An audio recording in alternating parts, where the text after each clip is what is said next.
LH 직원들의 신도시 투기 의혹이 번지면서 지자체 관련 직원들까지 조사 범위가 확대되고 있습니다. 이런 가운데 최근 포천시 공무원이 철도 예정지 인근에 땅을 매입해 경찰에 고발됐는데요. 그런데 이 땅을 매입하는 과정을 살펴보니 투기 의혹으로 몰아가기엔 석연치 않은 부분이 많습니다. 고발된 공무원은 경제적으로 어려움에 처한 지인의 부탁으로 땅을 산 것이라며 억울함을 호소하고 있습니다. 김호 기자가 들어봤습니다. 포천시의 한 대형 마트입니다. 2,600제곱미터 규모의 이 부지는 투기 의혹을 받고 있는 포천시 간부 공무원 A씨가 매입한 땅입니다.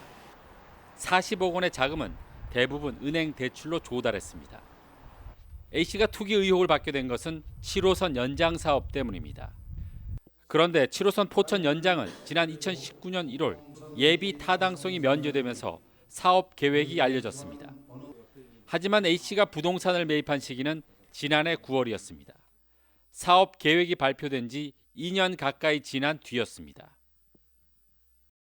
포천시 전철 7호선 예타 면제는 2019년 1월 달에 발표가 된 거고, 그 발표가 됨으로써 포천 시민은 물론 전국에 있는 관심 있는 사람들은 다 누구나 알 수 있는 그런 공개된 정보가 되었습니다. 저는 그리고 그 이후에 2년이나 지난 후에 땅을 취득했는데 저한테 투기로 몰아가고 그런 거에 대해서 너무 억울하게 생각을 합니다. A씨는 공무원 신분인 만큼 문제의 소지가 없는지 부동산 매입 전 변호사 자문도 받았습니다. 포천시에서 그쪽에 무슨 특별한 도시계획이나 개발계획을 가지고 있는 것이 있느냐라고 했는데 없었다고 했고, 또 그 당시 이미 7호선은 유치가 확정되어 있는 상태여서 미공개 정보를 이용한 부동산 취득에 해당하지 않기 때문에 취득하는데 전혀 문제가 없다라는 이제 답변을 해주었습니다.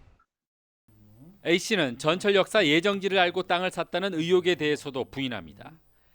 A씨가 철도 연장 사업 부서에 근무한 기간은 2018년 9월부터 2019년 12월까지, 노선과 역사 논의는 2020년부터 시작됐다고 주장합니다. 그래서 2020년 이후에 관련 부서하고 포천시하고 경기도하고 국토부하고 그런 역사나 다른 실제 노선에 대해서 검토를 했었을 거고, 그때 당시에는 제가 거기에 근무하지 않고 다른 부서에 근무했기 때문에 저는 알 수도 없는 그런 상황이었습니다. 오픈이 안 되는 거죠. 예. 공무원은 저 관계 공무원이 이제 알고 있죠. 뭐 그 회의로 들어오거나 뭐 그런 사람들은 알고 있지만, 예. 현재 대외적으로 오픈 안 되는 거죠. 부동산 투기 의혹을 받는 A씨 때문에 땅을 판 토지주도 당혹스럽긴 마찬가지입니다. 생각 같아서는 저도 10년 기다렸다가 한 2배 받고 넘기고 싶은 마음이 없겠습니까? 하지만 제 건강상 이유로 제가 한테 여러 번 건의했어요. 또 저랑은 아주 친형제 이상으로 한 9년 차이 지는 그 동생이거든요.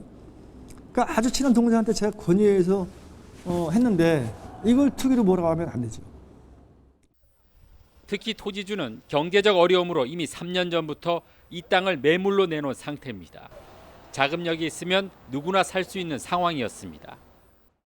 그게 맹지다 보니까 잘 매매가 잘 안 되더라고요. 현재 통 사장님이 작년 봄에 그를 매입하기로 했었는데 덕정 쪽에 다른 대형 사업을 하느라 자금 여력 때문에 그를 포기했습니다. 그래서 제가 한테 작년 9월경에 야 네가 좀 인수해라 라고 제가 건의를 했었죠. 근데 작년 초에 그거를 임사장 땅을 내가 인수하려고 한 43억 정도의 인수를 하려고 추진을 하다가 내가 양주에 마트 땅 부지를 사는 바람에 내가 포기를 했어요. 그래서 임사장이 자금 압박을 받아서 여기저기 내놨던 걸로 내가 알고 있어요. A씨는 부동산 투기 의혹과 관련해 경찰 조사를 앞두고 있습니다. 공직자의 부동산 투기는 분명 근절돼야 합니다. 하지만 마녀 사냥식 의혹 제기로 선의의 피해자가 발생해서는 안 될 것입니다. 헬로티비 뉴스 김호입니다.